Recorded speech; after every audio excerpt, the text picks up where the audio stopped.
Welcome to another message from God's Word. And to begin with, I'm going to bring out something for Joni here.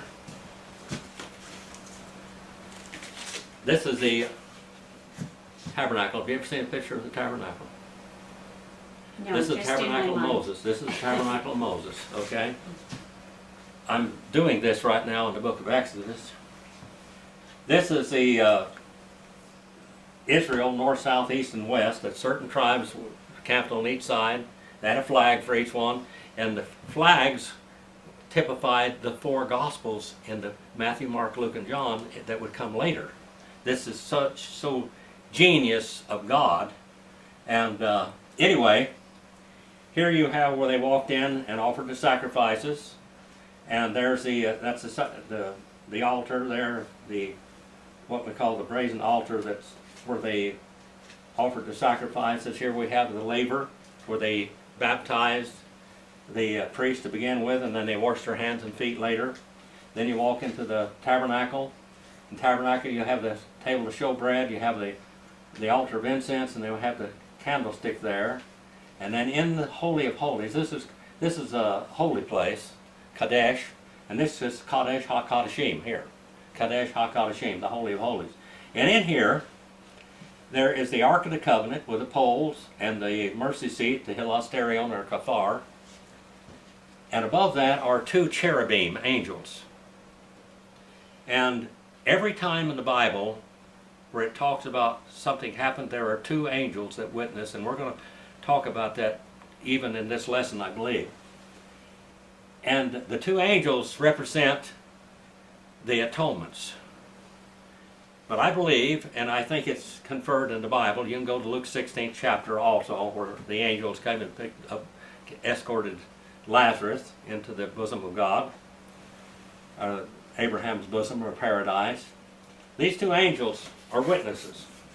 And the Bible said, let by 2 or 3 witnesses let everything be established. Life comes at conception. They want to know when the life began. It doesn't begin after the child is born. There's so much controversy over abortion today. They want to abort a child up until he's going to be born, and in some places it's okay to expose a child or to starve it to death until it's a month old, because it's not considered a person. A person begins at conception, and I believe that there's two angels that witness our conception. I believe there's two angels that witness every abortion. I believe there's two angels that witness every birth. Two angels that witness every conversion when people are born again.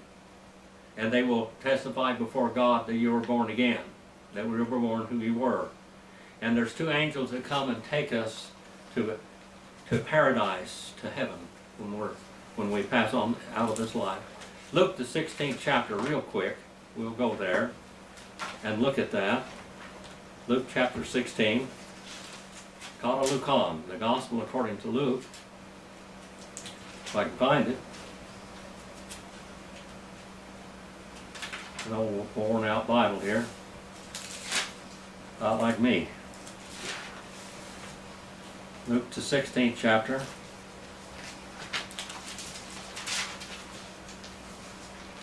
There's a certain rich man and a certain poor man. This is not a parable. This is a real story. They call it the parable of the rich man, the parable of Demas, or whatever. And now it came about, the poor man died, verse number 22, and he was carried away by the angels to Abraham's bosom. This is where they escorted him to heaven. Now, I don't think this is something that just happened once. I believe it happens every time. Now, when a lost person dies, I think there are angels that escort him into Hades also. But here it says,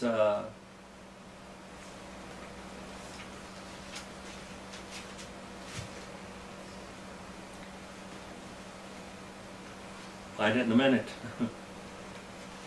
Verse 22, and now it came about the poor man died, and he was carried away by the angels to Abraham's bosom.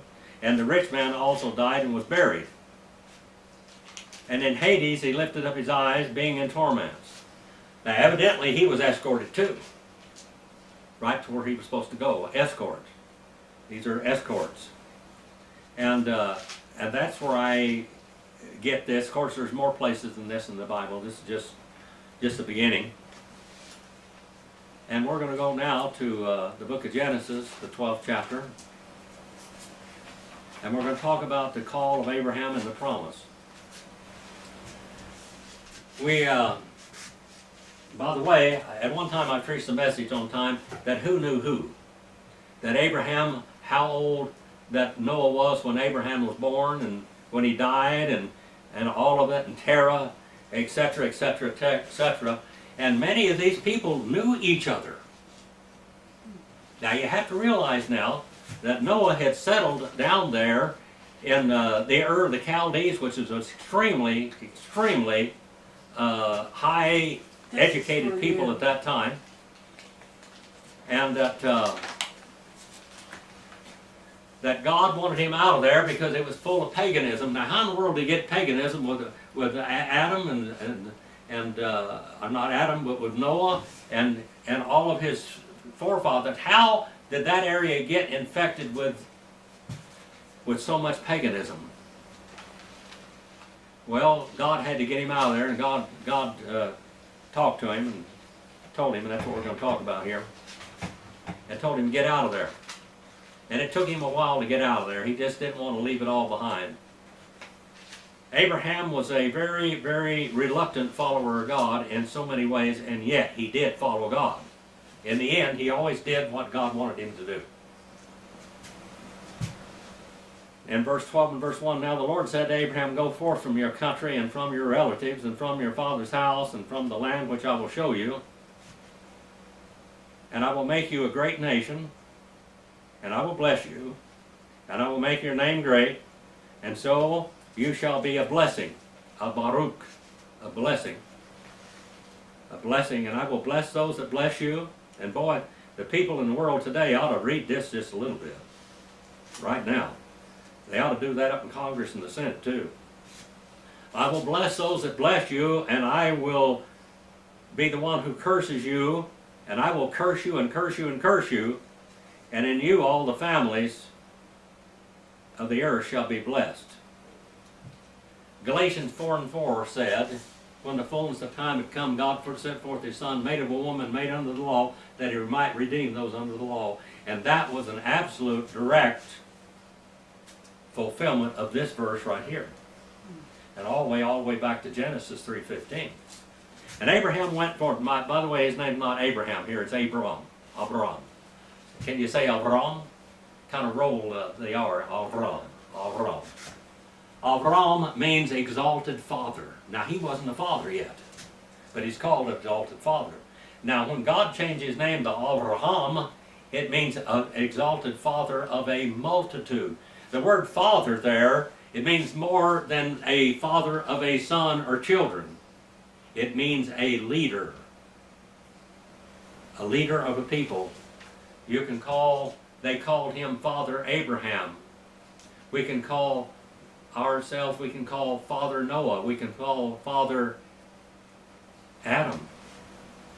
These are all the originators and the heads of these groups of people.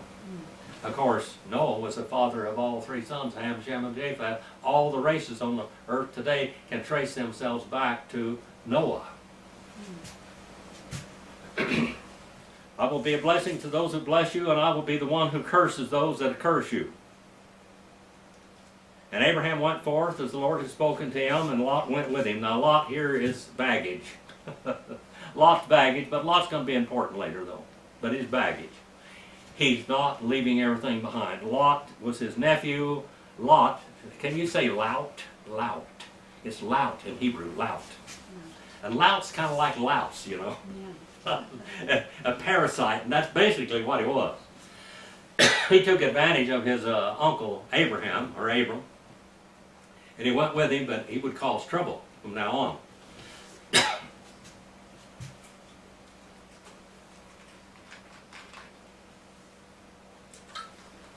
Now, I'm over 75 years old.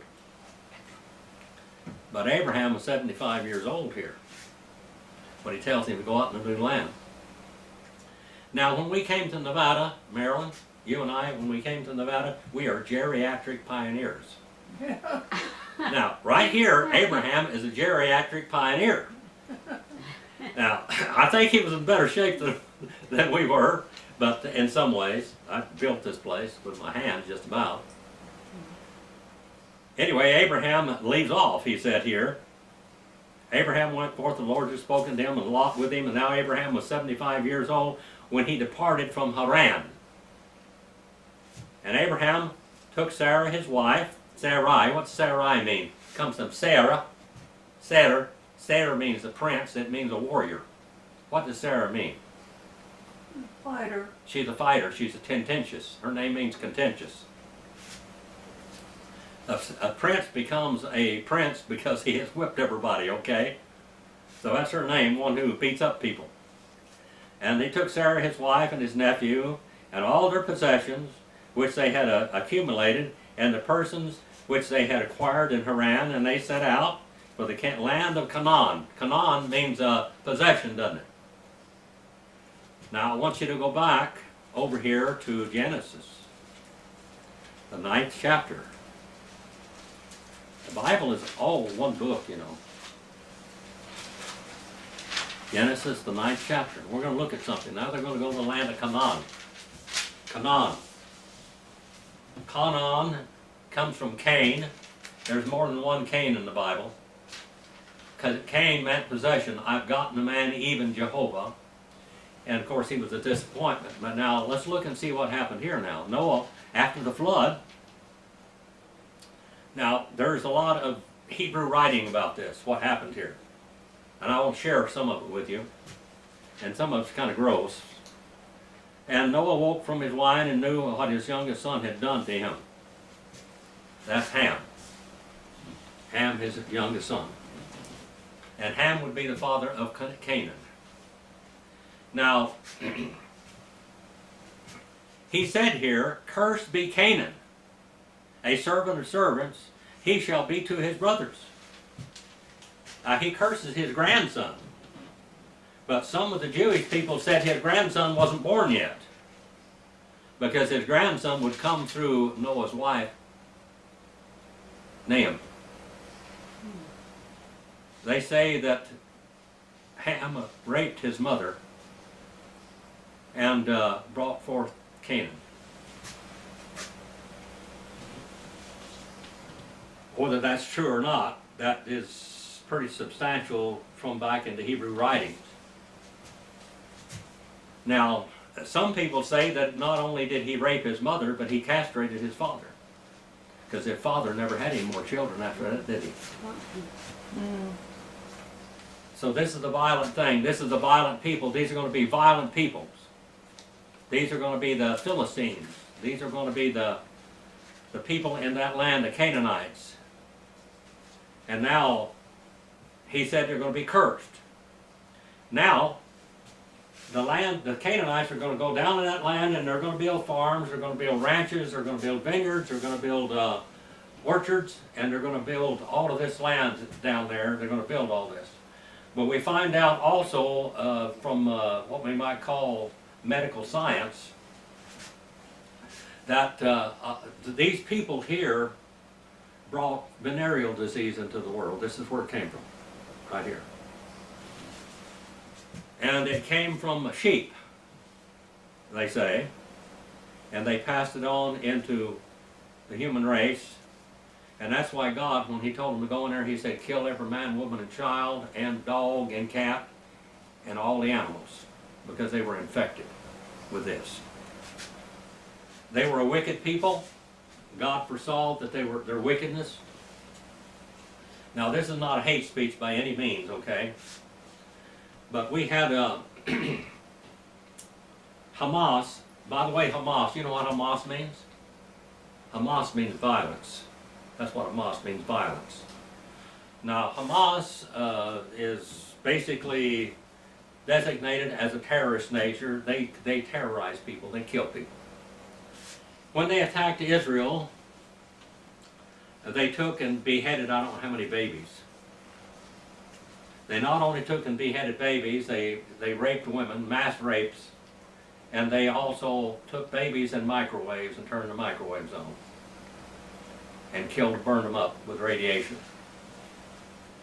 That's violence, people. That's violence. That is violence. That is hate. That's hate crime.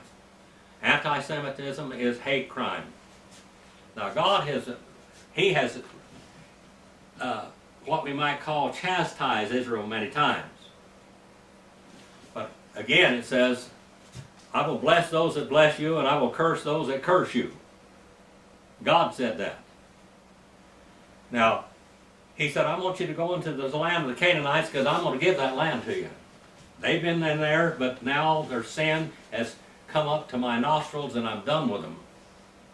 You know, and go in there and look at the land and possess the land. There was Canaanite wars also later on. We find out in the book of Jasher. Here's the book Ha-Sefer Yashur. Okay? The book of Jasher is a history book. I didn't say it was inspired, but it's quoted in Joshua 10:13, 2 Samuel 1 and 18, and 2 Timothy 3 and 8. And also, we know who the magicians were in Egypt that stood against Moses and Aaron, but from that book. They were Jannes and Jambres, and Paul quotes them there in Timothy. Now that tells you how bad things were back then, how horrible it was, how terrible Sodom and Gomorrah was. Sodom and Gomorrah, we don't have any inclination, hardly, from the Bible. It tells you that they were Sodomites, they were terrible people. But boy, that tells you exactly what they did in that book. Right here, it's a historical account of what they actually did.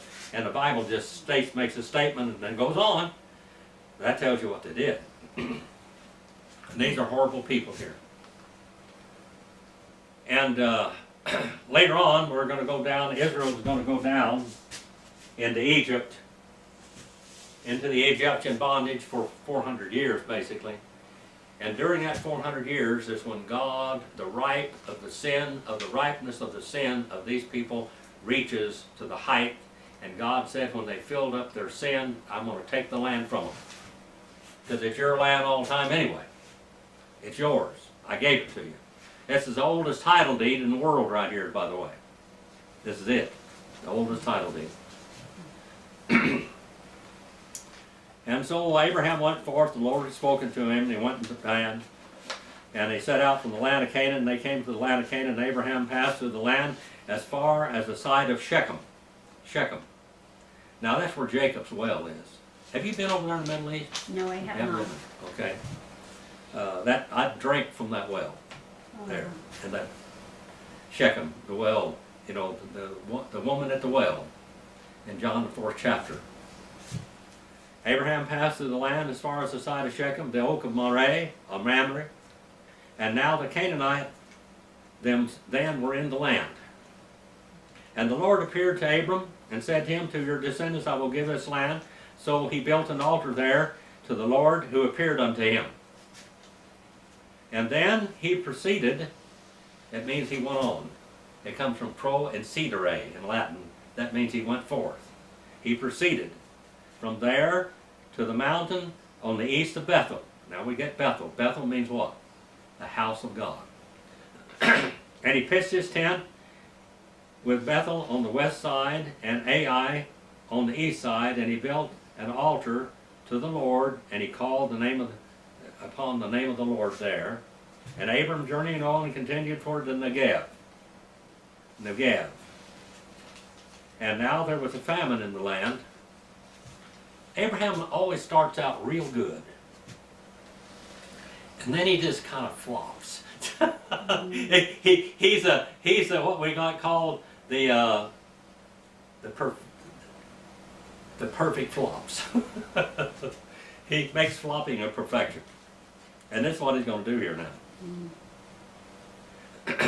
Now God said, this is your land. And so Abraham journeyed on toward the Negev, and there was a famine in the land, so Abraham went down into Egypt. Egypt is a type of what always in the Bible? A type of the world, a type of sin. So he went back to the sin. He didn't stay in that land, did he? So he went down in Egypt. Now because he didn't trust God, God is going to send his children for 400 years down into Egypt. because he didn't trust God. If he'd have stayed there, they probably would have never been in Egyptian bondage. But sometimes God reacts to our stupid decisions. And it came about when he came near Egypt that he said to Sarah, now just remember, now God has promised Abraham, now he's only got one wife right now, doesn't he? And this wife of his is his half-sister, Sarai, contentious. And he tells him that through this woman, you're going to bring a nation. You're going to be a mighty nation, etc., etc., etc. Now guess what he does?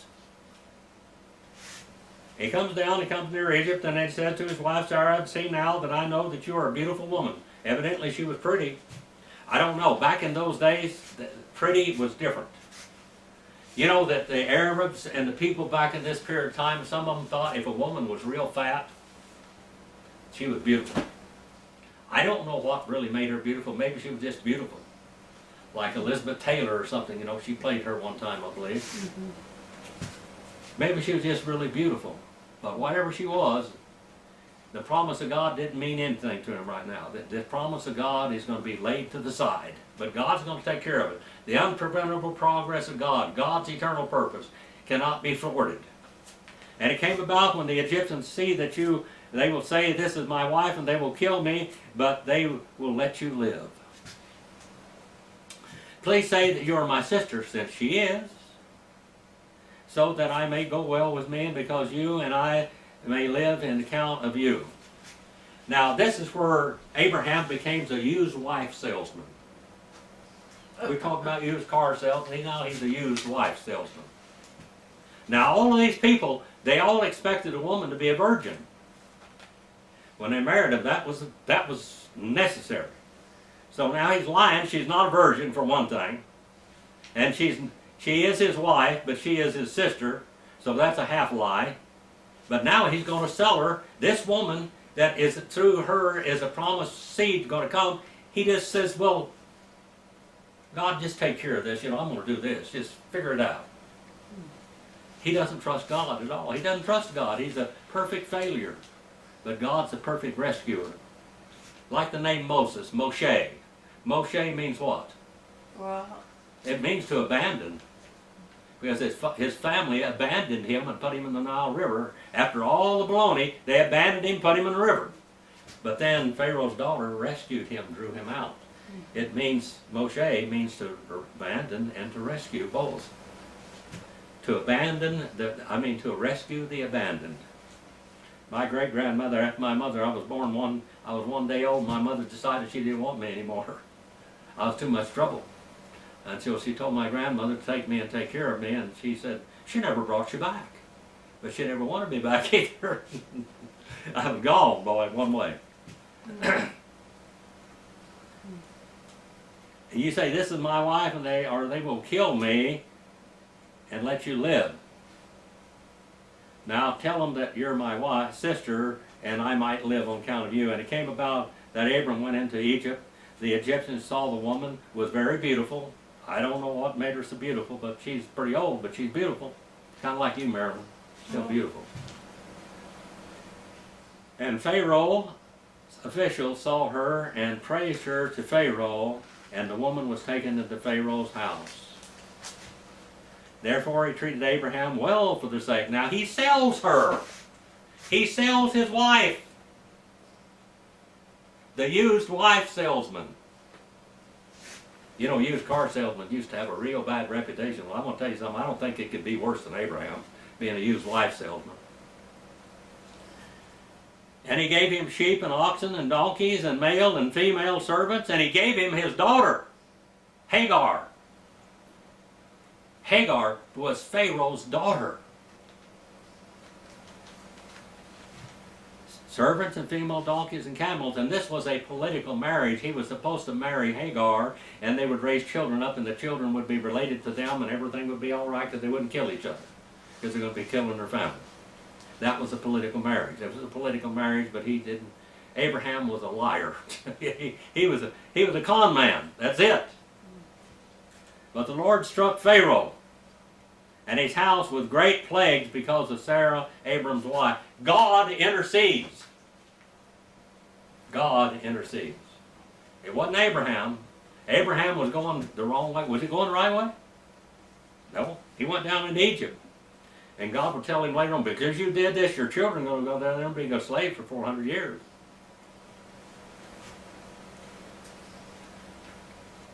Pharaoh called Abraham and said, what is this that you've done to me? Why did you not tell me that she was your wife? Why did you say that she is my sister? So I took her for my wife. Now he hadn't gone to bed with her. He hadn't.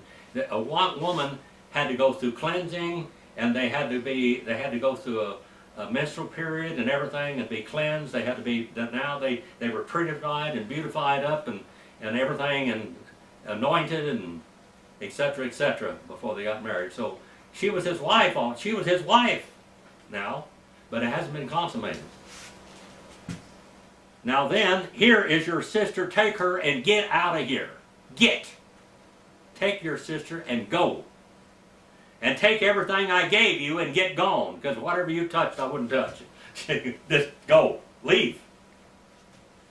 And Pharaoh commanded his men concerning him, escort him out of my land. Get him out of here. Because God is going to get me. I want him out of here. This man's a curse. Isn't that what it said over here? In verse number 3, I'll be a blessing to those that bless you and curse you to those that curse you. And they escorted him away with his wife and all that belonged to him and everything. He went away with camels, goats, sheep, cattle, maybe elephants, whatever. He had everything. Abraham probably had elephants. Did you know that? Elephant makes a pretty good beast of burden. You can put a deep plow with an elephant. So Abraham went up from Egypt to Negev, and he and his wife and all that belonged to him, and Lot with him. Now Abraham was a very rich in livestock. Now he becomes a rich man. He lied. He sold his wife, the used wife salesman, and he becomes rich doing it. And in silver and in gold, and he went on his journey to the Negev and as far as Bethel and the place where his tent had been in the beginning between Bethel and Ai, and the place of the altar which he had made there formerly, and there Abraham called on the name of the Lord. And what's the next thing that he does? Everything's going okay again, isn't it? Abraham's still the bad boy. He's still an earthling. Now Lot went with Abraham and his flocks and herds, and the land could not sustain them dwelling together. And so they got in arguments over the water and over the valley. And so Abraham tells him, now, just look at the land. You know that land down there by Jericho? Down in the, what we call the Jordan Rift? That's beautiful. Palm trees. By the way, Jericho later on would become the place where the priests would go down there, and they had their summer houses and their winter homes down there, where they'd go down there. The climate is almost the same all year long. It's all summertime, like Southern California, so to speak, or Hawaii. And Abraham settled in the land of Canaan, and Lot settled in the cities of the valley and moved his tents towards Sodom. And we know what happens there. Sodom, the men of Sodom were extremely wicked, exceedingly, and sinners against the Lord. 2 Peter 2, 6 through 10 tells you about this.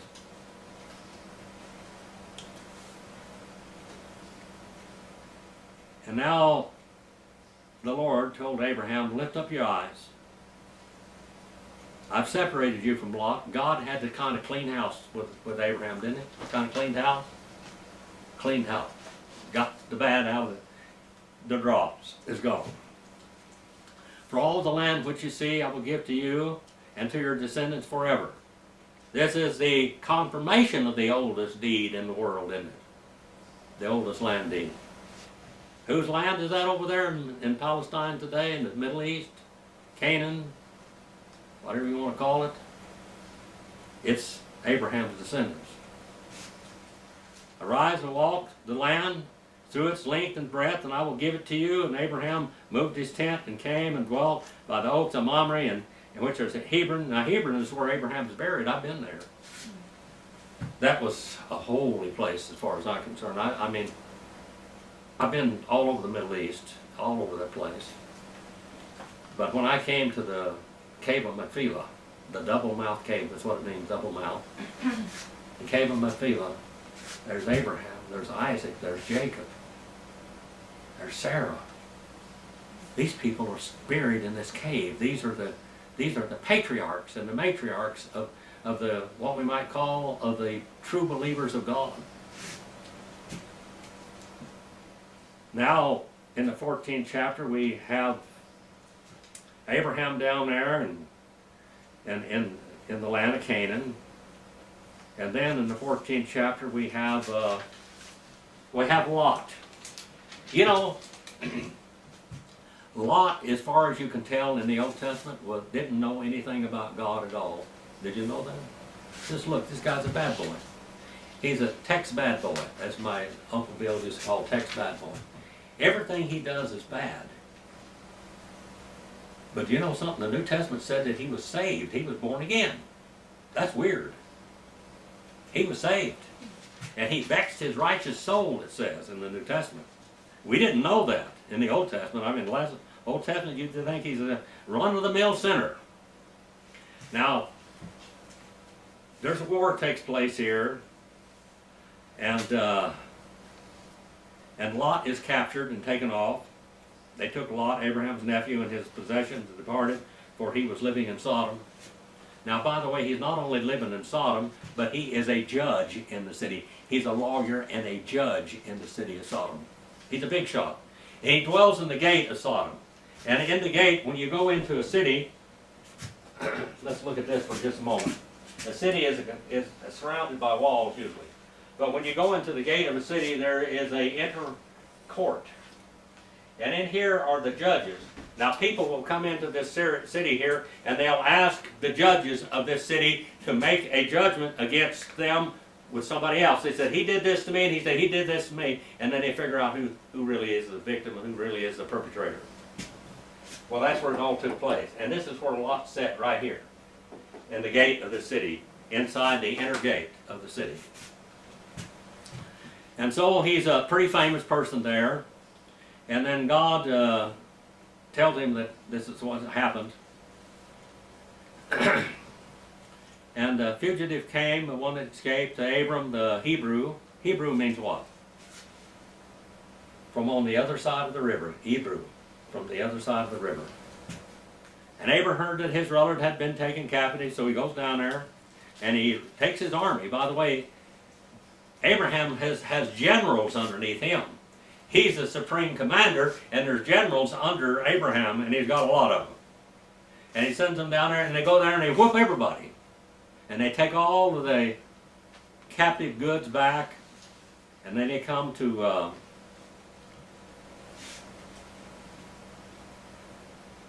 the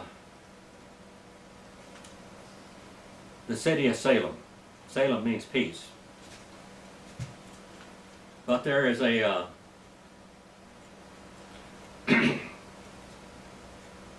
there is a high priest there in that city, Melchizedek. And he goes in and he takes all this money and all this property and all the slaves, and he gives an offering to Melchizedek. He's a priest of the Most High God. And this is a type of Jesus. It doesn't tell you that he was ever born or when he died or anything. We find out in the New Testament that Jesus is a priest after the order of Melchizedek. And so he does that. And the Lord said to Abraham, do not fear, Abraham, I am a shield to you, and your reward shall be very great. And Abraham said to the Lord God, Jehovah Elohim, what wilt thou that you, since I am childless, and heir at Eliezer of Damascus can be my child? He's going to adopt his trusted one, Eliezer. The name Eliezer, the shortened form of that is Lazarus. But Eliezer means God. El helps. God is his helper.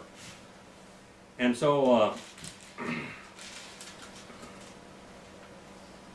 your reward shall be very great. And Abram says, I want to have Eliezer of Damascus as my heir. He's born in my house, and I want him to be my heir. And I don't have a child, so I'm going to adopt him as my child. since you've given no offspring, and he's one that's been born in my house, is my heir. And then God said, behold, the Lord came to him, saying, this man will not be your heir, but one shall come forth from your own body, from your own semen, from your own seed, and he shall be your heir. And he took him outside and said, now look up to heavens and count the stars. If you're able to count them, he said to them, so shall it be your descendants. And he believed the Lord, and it was reckoned to him for righteousness. And Galatians 3 and 6, and Romans 4 and 3 said that, and Galatians 4 and 4 also. And he said to him, I am the Lord who brought you out of the Ur of the Chaldees, and I give to you this land to possess. And he said, O Lord God, how may I know that I shall possess this land? And this has been a controversy. It's a controversy over there right now, Gaza. All this. I've been through all of that land. I talked to a lot of Arab people over there, and this was 1975 and 76. Now, it's a long time ago. I was over there from December, I believe, until May. December of 75 till May of 76. And I talked to the Arab people over there because I went to a lot of these tales. This was part of my education. Archaeology, biblical archaeology. And they said, wherever a Jew puts his foot, God blesses it and it blooms. And they told me about Gaza and all. They said, all this beautiful, beautiful, beautiful land here with all of these plants and farms and everything. He said it was dry desert until the Jews took over. And when they touch it, or when their foot steps on the land, God makes it bloom. He said, I am the Lord that brought you out of the Ur of the Chaldees. He said, bring me a 3-year-old heifer, and a 3-year-old male goat, and a 3-year-old ram, and a turtle dove, and a young pigeon. Then he brought all these things to him, and he cut them up in two, with each half opposite each other. And he said, do not cut the birds. Now what they do, this is going to be a covenant. A covenant means barith. Barith means to cut. That's Hebrew, barith. And what they would do is they put blankets out here on each side. They'd take their shoes off, and they'd cut these animals up and put them, and they'd cook them and everything, and they'd put them on one pallet over here and one pallet over here. And these people would walk down through there, and they would give each other their shoe. Wherever they'd walked, that represented this man, your shoe. That's part of it. And the shoes were sandals at that time. So they give them each other their sandal, and as long as they had that sandal, they had this covenant, this cutting between them. And they sat down there and they would commune with each other until they ate up all the food, which may be a day or two. So they sat there and they would commune, they would just do all the things, they would sleep, they would commune together, and they would eat and sleep and be merry. And so that's the type of what's going to happen here. Now Abraham's going to take this custom, manners and customs of the Bible, and he's going to cut these animals up except for the birds, and he's going to place them, and they're going to sit there. Now, who's he going to have a commune with? Jehovah God, Elohim, the Most High God. And it says that he brought all these to him, and he cut them up, and he laid each half opposite the other. But he did not cut the birds. And all the birds of prey came down upon the carcass, and Abraham drove them away. Now, what's the birds of prey?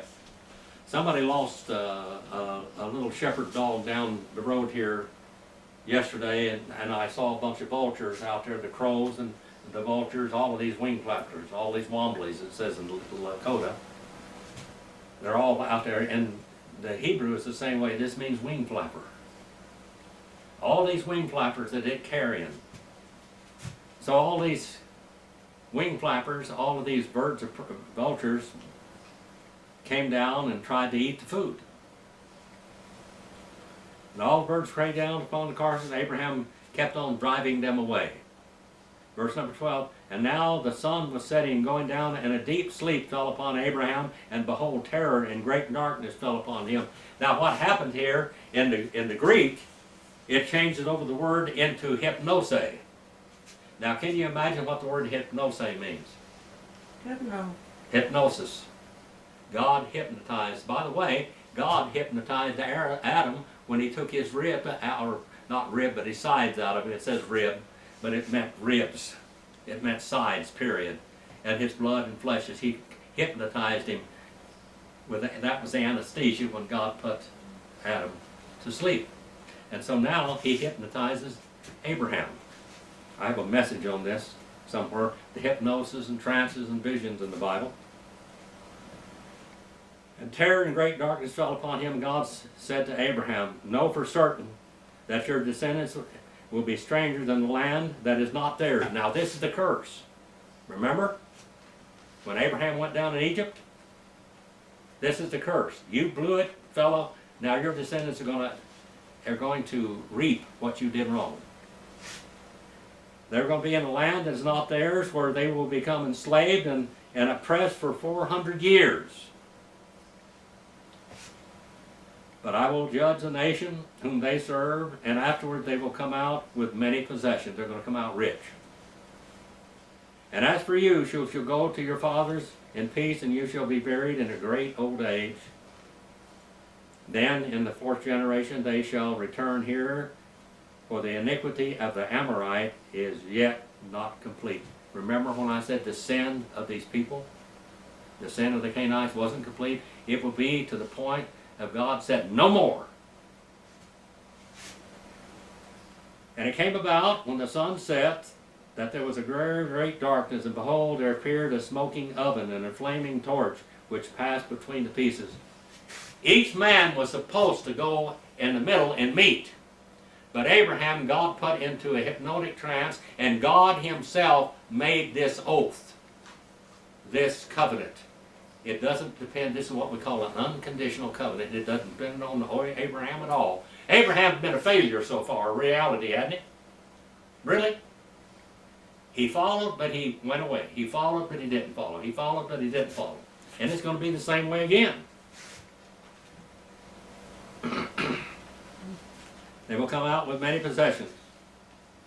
You'll go to your fathers, a great age. And it came about when the sun set, that the very dark, behold, there appeared a smoking oven and a flaming torch, and it passed between these pieces. This is the Shekinah glory of God. This is the Shekinah glory of God that stood over the tabernacle and led Israel in the wilderness. On that day, the Lord made a covenant with Abraham, an unconditional covenant. God signed the covenant. Abraham did not. Unconditional. Didn't depend on Abraham at all. Your salvation is the same thing. All religions have something you have to do to get to heaven. But from the very beginning, back here, God promised in Genesis, the 3rd chapter, verse 15, that He will send the Son. And always in the book of Enoch, it didn't call Jesus the Son of Man. He called him the Son of the woman. The Son of woman, the promised seed. Salvation is by grace, and it is a gift of God. For in grace you have been saved through faith, and that not is of yourself. It is a gift of God, not of works, lest any man should boast. That doesn't say that you won't work when you get saved. I can go back and look at Lot. Boy, I don't know how in the world that lout did what he did. But God called him, had a righteous soul. We're made up of spirit, we're made up of soul, we're made up of body. We're triune. And boy, sometimes the body and the spirit leads us in the wrong direction so many times, doesn't it? For your descendants I've given this land, from the river of Egypt as far as the river of Euphrates. The Kenite, the Kenizzite, the Cadmonite, the Hittite, the Perizzite, the Rephaim, the Amorite, the Canaanite, and the Girgasite, and the Jebusite. All of these people in this land are invaders in all reality as far as God was concerned.